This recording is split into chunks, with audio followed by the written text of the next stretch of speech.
Olá pessoal, tudo bem com vocês? Aqui é o professor Albino Chegança Júnior e sejam muito bem-vindos ao meu canal e a esta videoaula. Esta é uma aula que é uma continuação da última que eu postei aqui no canal, né? A aula que vai falar sobre a formação territorial do Brasil nos séculos 17 e séculos 18, tá? Inclusive, eu aviso desde já que eu criei uma playlist aqui no canal que vai falar sobre a formação territorial do Brasil ao longo dos séculos passados, tá? Isso porque os estudantes e todos os brasileiros têm que ter a noção que o Brasil atual ele é o resultado de diversos processos que aconteceram nos séculos passados, ok? E na última aula eu falei especificamente sobre o século XVI, tá? Que foi o século onde teve o início do processo de colonização essa que se deu a partir do litoral.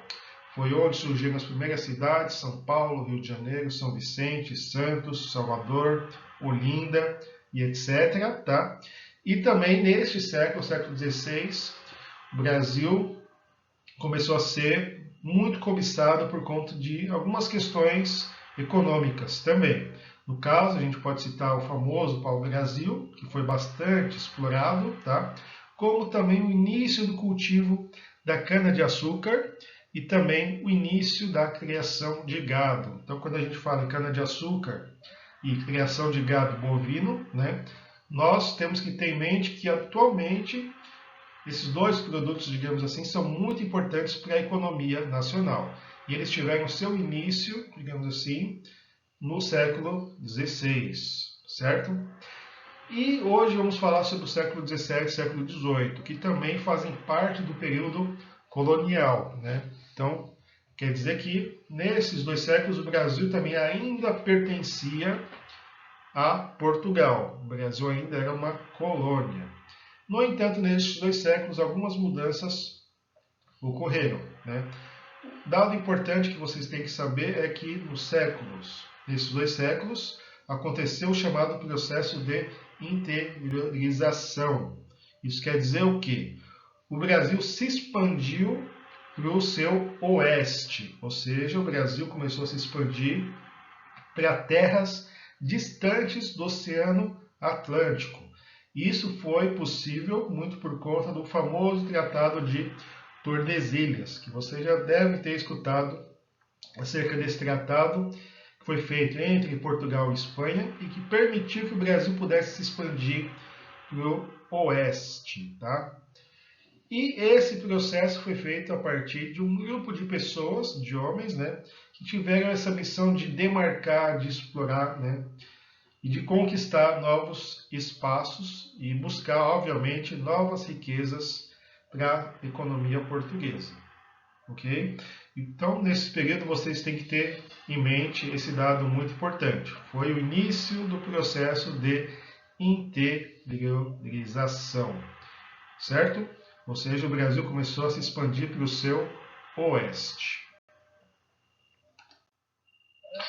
Então, aquilo que eu falei para vocês, né? Que eu coloquei aqui na imagem, o Brasil começou a sofrer o processo de interiorização, né? Que, como o nome sugere, tal processo diz respeito à exploração, conquista e demarcação de terras distantes do litoral. E quem foi responsável, melhor dizendo, quem foram os responsáveis por esse processo, tá?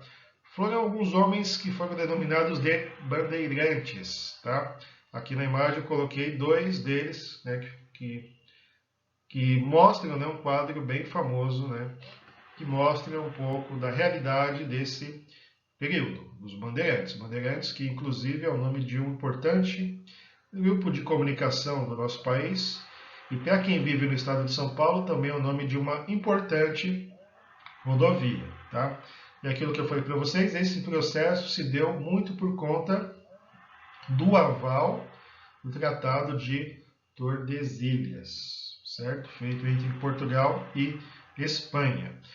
E os bandeirantes, além de explorar, conquistar e demarcar terras, eles buscavam também novas riquezas, né? Principalmente as chamadas drogas do sertão, que a gente pode citar como exemplos a castanha, a canela e o cacau, tá? O cacau que, inclusive, até hoje é muito importante no nosso país.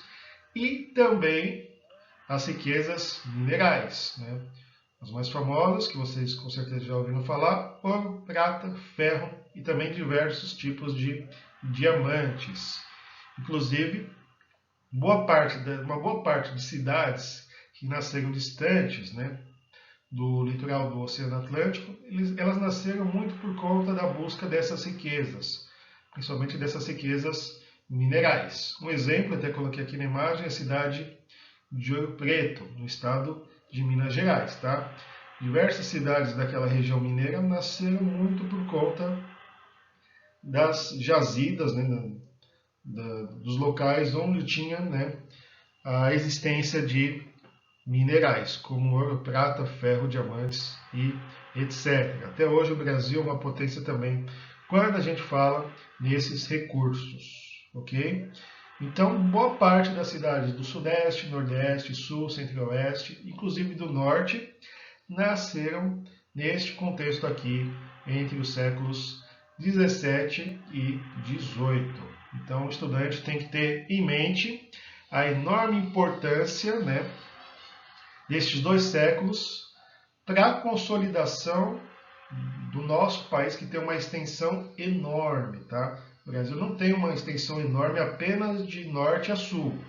Já no século passado, no século XVI, vocês já viram que o Brasil tinha uma extensão enorme, de norte a sul, que inclusive fez com que fossem criadas as capitanias hereditárias. Tá?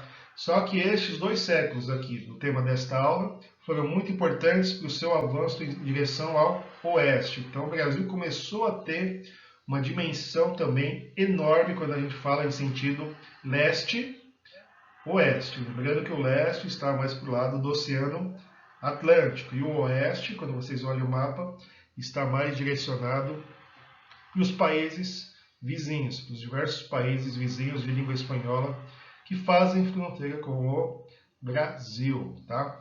E, então, tenham em mente a importância desse processo e a importância também dos bandeirantes. Obviamente, quando a gente fala dos bandeirantes, é um tema que envolve alguma polêmica também, já que ao longo dessa conquista, dessa exploração, dessa demarcação, diversos grupos indígenas foram prejudicados por conta deles. Né? Então é um assunto polêmico, né?